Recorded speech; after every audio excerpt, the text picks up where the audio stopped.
Eto na nga mga amigo and miga, tapos na ang ating flip invitation card. Available po ang template link editable dyan sa comment section. So nag-i-score na ako ngayon.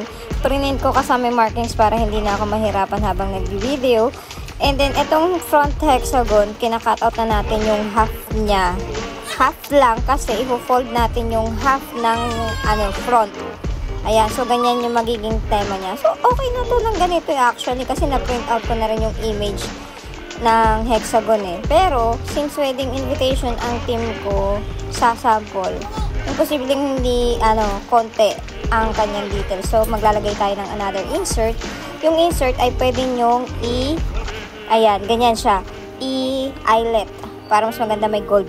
Pero dahil wala akong eyelet dito, ribbon na lang ang gagamitin ko. Okay din naman yung ribbon, di ba? Okay pa rin naman yung kinalabasan niya. Ayan. So yung hexagon sa front, pwede niyo pang mas mapaganda yan kung gagawa, kung ile-layer niyo, gusto niyo i-layer tas yung may mga cardstock na makikinang. Ayan, ganyan. O di ba? Ang ganda. Thank you so much. Like, comment and share.